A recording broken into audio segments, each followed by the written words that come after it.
नमस्कार दोस्तों।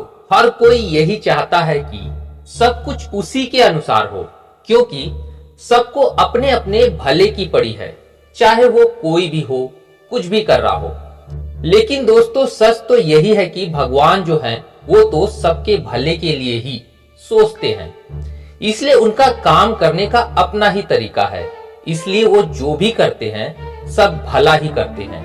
इसी से मिलती जुलती आज की हमारी कहानी है अकबर के 4 प्रश्न, जो अकबर ने बीरबल से पूछे थे और ये भी कहा था कि अगर उनके प्रश्नों का सही उत्तर नहीं दे पाए तो मैं तुम्हें मरवा दूंगा। तो चलिए जानते हैं बीरबल ने क्या जवाब दिया अकबर के प्रश्नों का।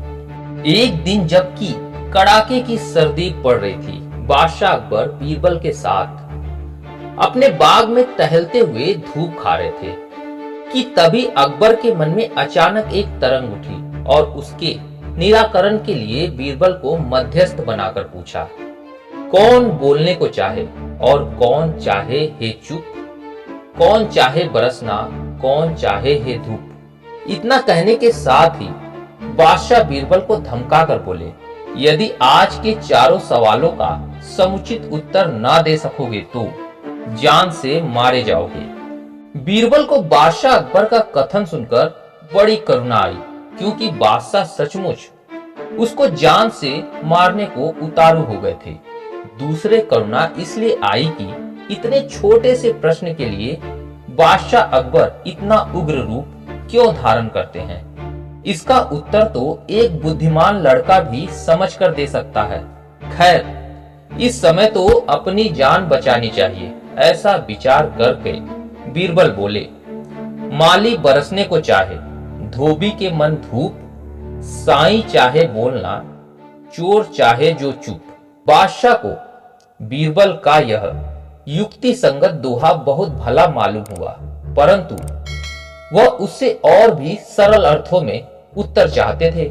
इसीलिए फिर बोले, बीरबल, आपका यह दोहा काटने लायक नहीं है, फिर भी मुझे इससे पूरा संतोष नहीं हुआ, इसलिए कोई दूसरी विधि से और स्पष्ट करके मुझे समझाओ। बीरबल ने कहा कि बहुत अच्छा, और यह दूसरा दोहा पढ़कर सुनाया। अति का भला न बोलना, अति की भली न चुप, अति का भला न बरसना, अति की भली न धूप। फिर भी बादशाह अकबर संतुष्ट नहीं हुए। उन्होंने बीरबल से दूसरा उत्तर मांगा। तब बीरबल बोला, हे बादशाह, सबका मूल मंत्र यही है कि अपनी अपनी सभी चाहते हैं। मैं इस संबंध में एक दास्तान आपको सुनाता हूँ, शायद उससे आप संतुष्ट हो जाएं। एक गरीब बाप की 2 लड़कियां थी। उसने उनमें से एक को तो बागबान के घर ब्याहा और दूसरी को कुम्हार के घर ब्याहा। जब कुछ दिनों के बाद उनका पिता उनसे मिलने गया तो पहले बागबान के घर गया। वहां पहुंचकर कुशल मंगल पूछने के बाद अपनी कन्या का चेहरा उतरा हुआ देखकर उसके उतरे हुए चेहरे का कारण पूछा। वह बोली, हे पिताजी, मैं अपने दुख की बात आपसे क्या सुनाऊं? उसका होना तो ईश्वर के हाथ में है। इधर कितने दिनों से बारिश नहीं हो रही है, जिसके कारण सारा बाग सूखा जा रहा है। उसमें ना तो अच्छे फूल आते हैं और ना ही अच्छे फल आते हैं, जिसकी वजह से सारा काम ठप पड़ा हुआ है। तब उसका पिता वहां से विदा होकर अपनी दूसरी लड़की से मिलने कुम्हार के घर गया। वह लड़की मन मारकर घर के दरवाजे पर बैठी हुई थी। पिता से मिलकर वह बड़ी प्रसन्न हुई और अपना सारा दुखड़ा सुनाकर फिर मौन हो गई। पिता ने उसकी ऐसी उदासी का कारण पूछा तो वह बोली, हे पिताजी, मैं आपसे अपने दुख की बात क्या कहूं। इधर कई दिनों से लगातार बारिश हो रही है, ना बर्तन सूख पाते हैं और ना ही सूखी गोहरी है आव लगाने को।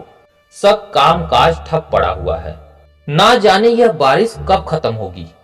पिता अपनी दोनों लड़कियों की पुथक पुथक चाहना सुनकर चुप रह गया और सोचने लगा, यह सब कुछ नहीं। हम जीवधारी अपनी अपनी चाहते हैं, परंतु ईश्वर किसकी करे और किसकी ना करे। वह जो कुछ भी करते हैं सब भला ही करते हैं। इस कहानी को सुनाकर बीरबल ने कहा, बादशाह, यूं तो पेशे के अनुसार सबकी चाहत अलग अलग होती है, परंतु आपके प्रश्नों का वही ठीक उत्तर है जो मैंने पहले दोनों दोहों में आपको सुनाया था। बादशाह अकबर बीरबल के उत्तर से बहुत संतुष्ट हुए। तो दोस्तों, यह थी कहानी बादशाह अकबर के 4 प्रश्न। उम्मीद है कहानी आप लोग को पसंद आई हो तो लाइक और सब्सक्राइब जरूर कीजिएगा। मिलते हैं अगली कहानी में, तब तक के लिए धन्यवाद।